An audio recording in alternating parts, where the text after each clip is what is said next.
Hello les gars, fait une pause entre la lettre B de la dernière fois pour ceux qui n'ont pas vu la première partie de la FAQ. En fait j'ai commencé une broderie et puis je me suis mise à répondre à des questions pour que la vidéo elle soit un petit peu moins chiante. Sauf que j'ai mis une éternité à répondre aux questions, une éternité à broder juste le B, la première fucking lettre de ma broderie.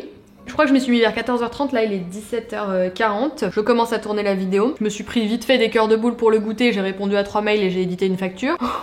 Quelle galère, quelle galère. Bon, on reprend. Pour rappel, je fais cette broderie. Alors je déteste l'éclairage artificiel les gars. Mais là voilà, c'est comme ça, il fait nuit maintenant. Faut l'accepter les amis. Est-ce que j'ai une aiguille traîne par terre? Je n'espère pas. Qu'est-ce que j'ai fait de mon aiguille? Ah si, elle est là. Ok, super, très bien. Avec des enfants à la maison en plus. Très responsable la mère. Donc je m'étais dit que j'allais diviser en deux cette vidéo. Déjà parce que je savais que j'allais mettre un temps infini à broder. Je n'arrive pas à mettre le fil dans le chat. Et aussi parce que j'ai vu que les questions, elles étaient un petit peu scindées en deux. Il y avait l'aspect un peu plus pop culture, mon avis sur des séries, des machins, des petites questions un peu légères et tout. Et des questions plus professionnelles. Puisque je suis une professionnelle, vous avez affaire à quelqu'un de très expérimenté, attention. Professionnel du chai latte au lait d'avoine. Ah, on est sur la grosse biatch d'Instagram là. J'aimais pas ça il y a quelques mois. Quelques années sur YouTube et tu finis par aimer le chai latte, je te préviens. C'est comme quand tu rentres dans la vie active, au boulot, tu sais, t'aimes pas le café, t'arrives au boulot, bah tu bois du café au bout de 2 semaines quoi. Là c'est pareil, sur YouTube, tu deviens youtubeuse mais en quelques années tu kiffes le matcha et le chai latte. Alors, je reprends mes questions. On me demande si j'ai des envies de déménagement. Ouais, franchement, on est en pleine réflexion pour déménager. Honnêtement, si rien ne me retenait en région parisienne, aka mes parents, je pense qu'on serait déjà parti dans une ville comme Lyon parce que c'est une ville que j'aime beaucoup, j'y ai passé un petit peu de temps, il y a longtemps, et j'aimais beaucoup l'ambiance. En plus au niveau des loyers, enfin voilà, par rapport à l'appart qu'on a là, on pourrait avoir beaucoup plus grand là-bas et franchement ça serait vraiment un kiff.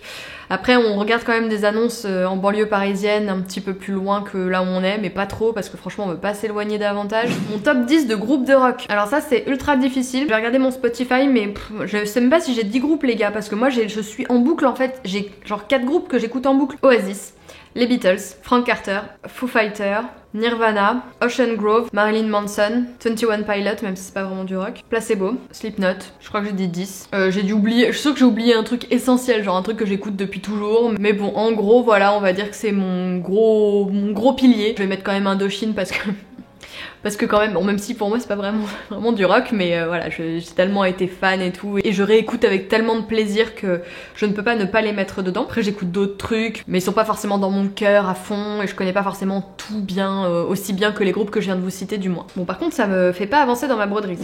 Ton prochain tatou est une fois possible le premier concert que tu iras voir. Alors mon prochain tatouage, je savais que je voulais m'en faire un Buffy, mais je sais pas trop encore...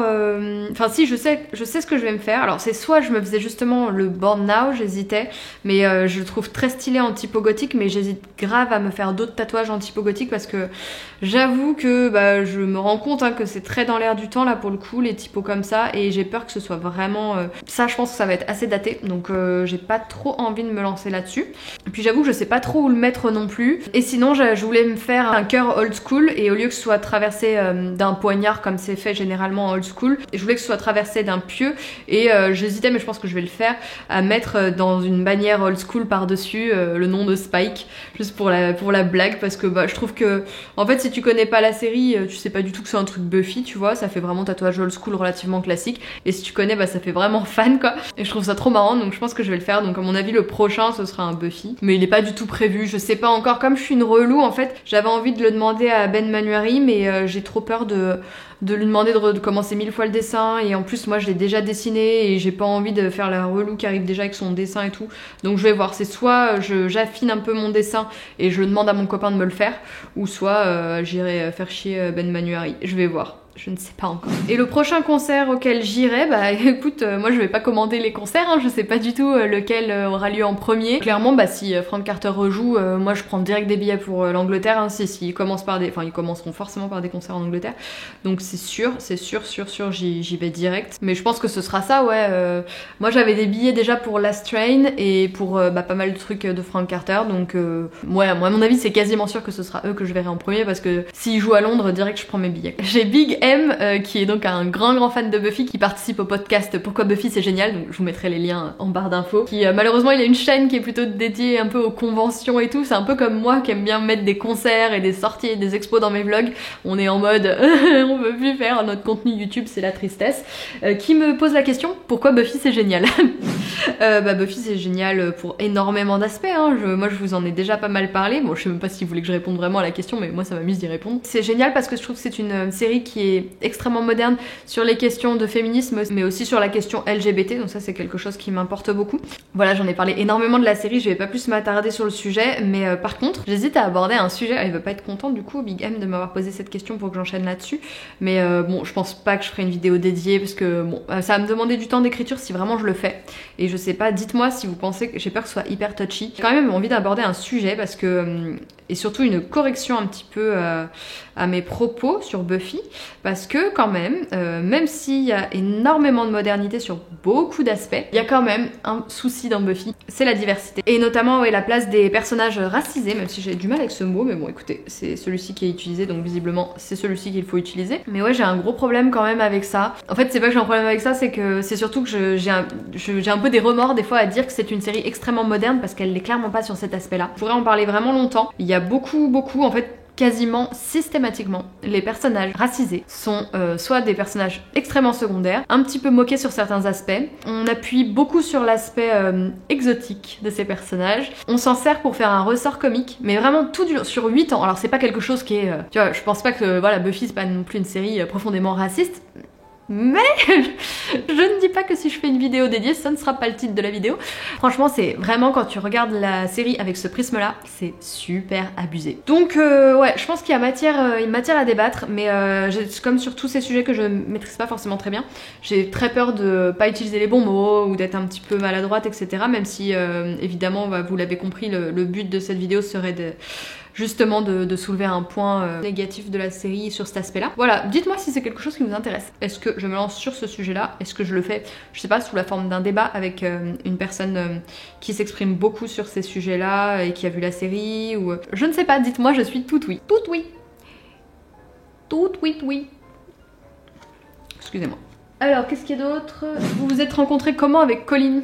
Alors, c'est tout simple, hein, c'est comme la plupart des blogueuses que je peux rencontrer. On s'est rencontrés sur des événements, des machins. Pour son cas, la première fois que je l'ai vue, c'était au Veggie World, il y a super longtemps.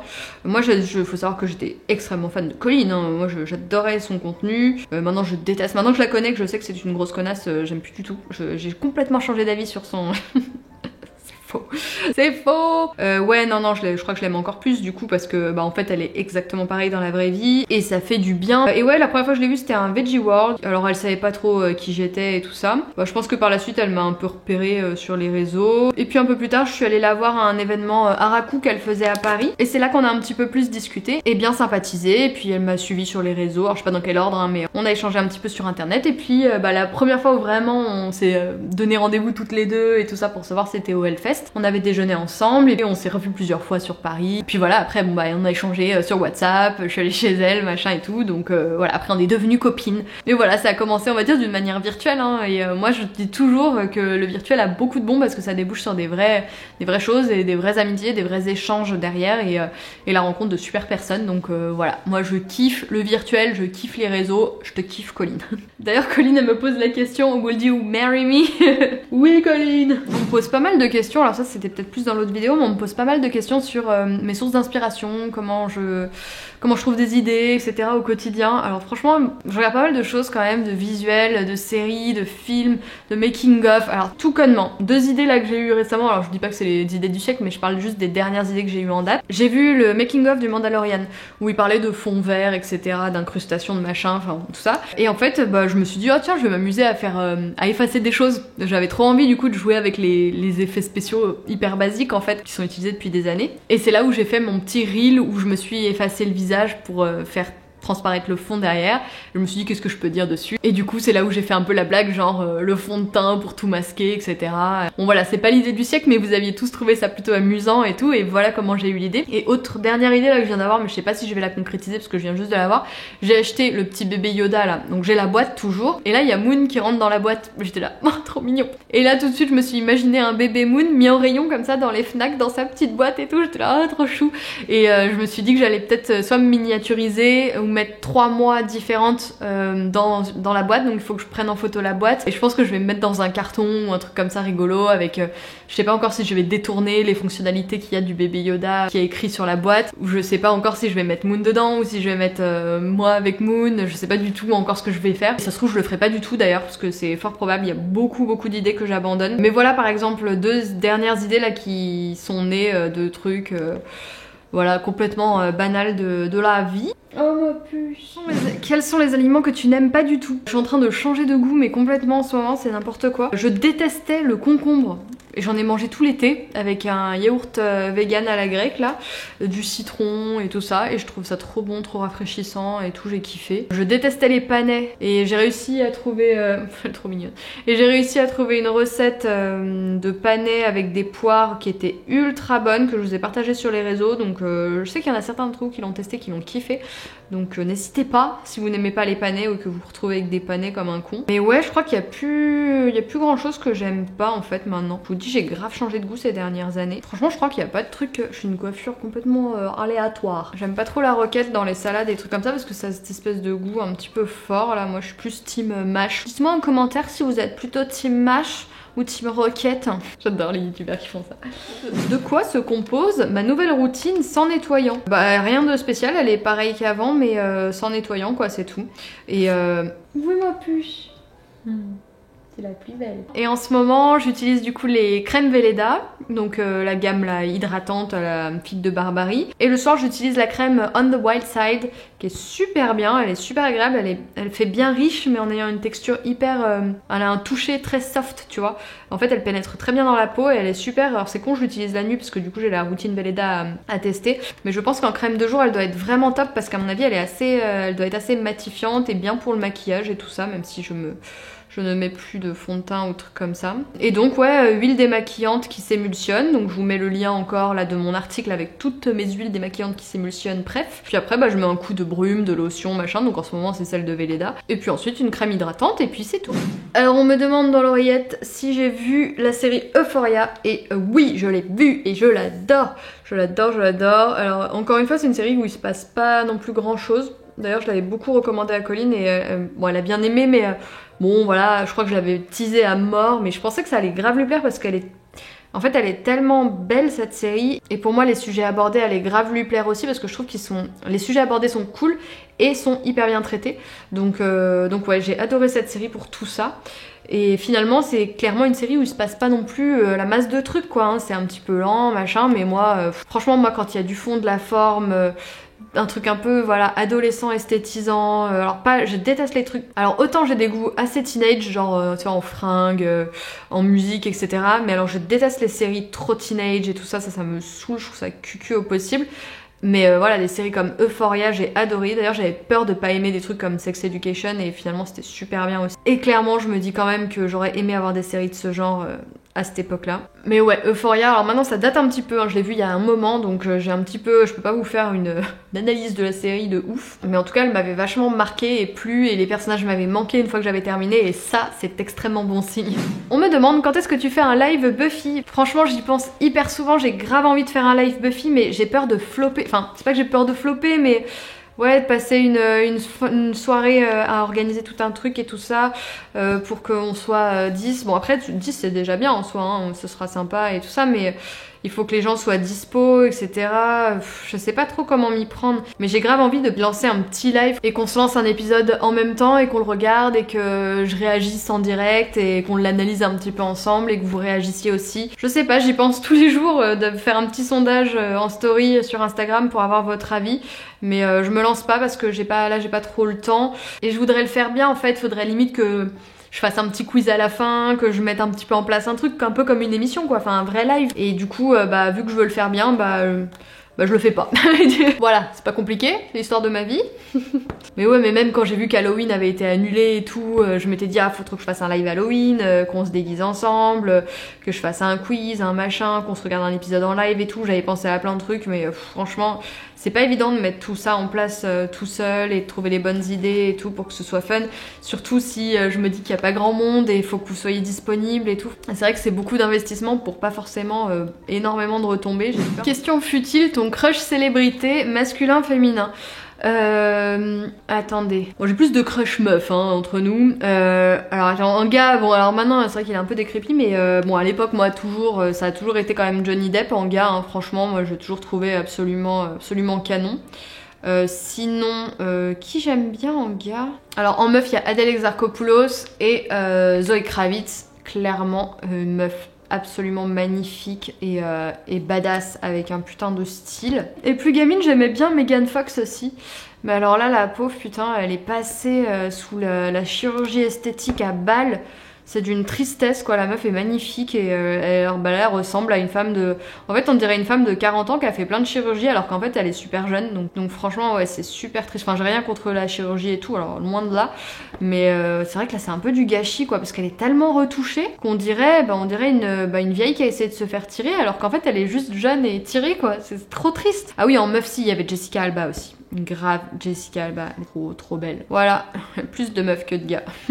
Ah si, en mec mignon quand même, le chanteur de Ocean Grove. Bon, il a un petit côté Justin Bieber quand il a les cheveux rasés, ça me fait rire. Mais ouais, Nadale là de Ocean Groves, il est plutôt très beau gosse. Alors, il est australien, il sort avec une australienne. Un top modèle la meuf, genre un canon. Mon top série, enfin c'est pas facile ça comme question. Est-ce que je mets l'affect bon alors je vais mettre Buffy quand même, hein, mon top série. Même si tu vois je mets un petit peu les séries d'avant 2010 quoi, je les mets quand même un petit peu à part parce que c'était pas le même level entre guillemets. Donc ouais je vais mettre Buffy, je vais mettre Breaking Bad, Le Mandalorian, parce que je suis à donf. Game of Thrones j'ai adoré suivre mais... c'est pas mon univers, voilà, c'est pas mon gros délire ultime, donc je peux pas le mettre dans le top en fait, ça me touche pas plus que ça, mais c'était extrêmement réussi. Dans mon top série, il y a The Night Of, une mini-série qui était absolument extraordinaire, que j'ai adoré. Il y a The Leftover que j'ai adoré, superbe série, magnifique. American Horror Story, fait quand même partie de mes séries favorites. Franchement, non mais ta gueule Shaker. Je ne peux pas passer à côté de Black Mirror qui est quand même... Enfin pour moi ça a un peu révolutionné le game quand... Putain je suis complètement tordue, bon c'est pas grave. Ça a quand même bien révolutionné le game quand c'est arrivé. Les séries qui font réfléchir comme ça sur notre société, etc. Même si certaines thématiques c'est quand même un chouille ras des pâquerettes, hein. On sait que les réseaux sociaux ça peut être dangereux et qu'on est dans une société un peu fucked up. Mais voilà quand même c'était hyper intéressant. Et deux autres séries que j'ai adorées, je vais vous redresser quand même là parce que ça va pas du tout. Quoique j'ai pas le choix en fait. C'est Big Little Lies et Channel Zero. Elle fait vraiment partie des séries horrifiques extrêmement réussies et je l'adore. Et je vous écrirai si je pense à d'autres séries. Putain, la lumière elle est jaune de ouf, je déteste quand c'est étalonné comme ça. Tu ne devais garder qu'une plateforme de streaming. C'est dur. Le vieux dilemme de merde de nos générations, tu sais.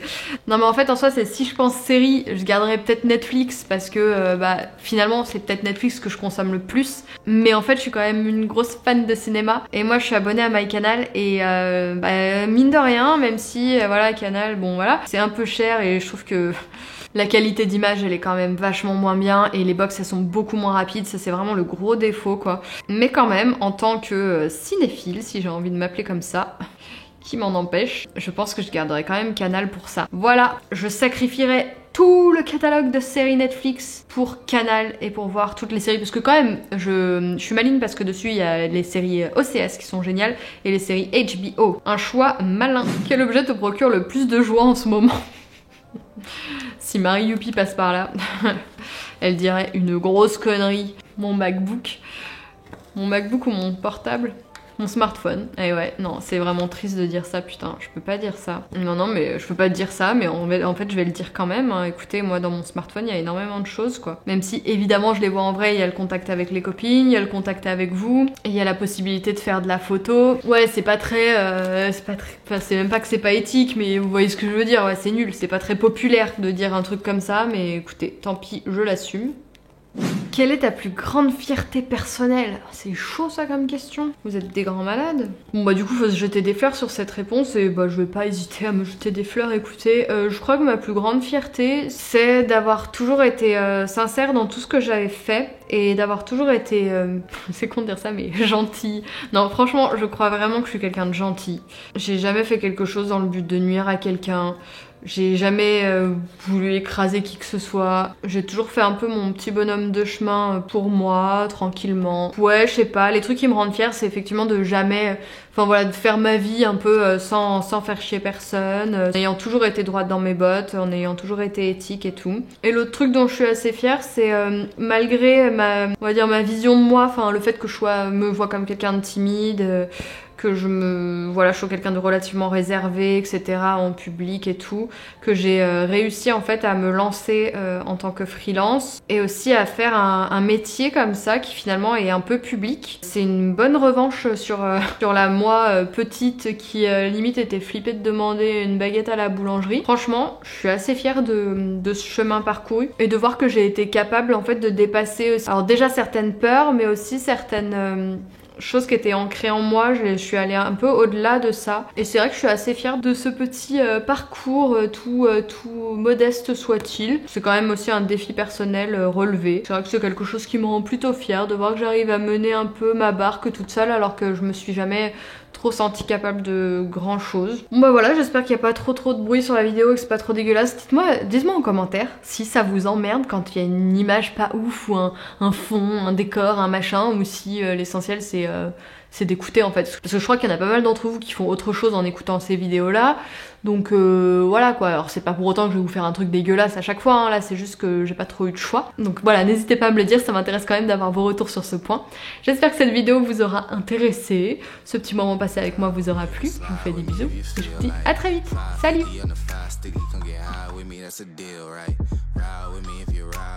Slide with me if you feel like 550 on the 5 sticky, come get high with me, that's a deal, right? That's a deal, right? That's a bet, right? That's a bet, right? That's a deal, right? That's a deal, right? That's a bet, right?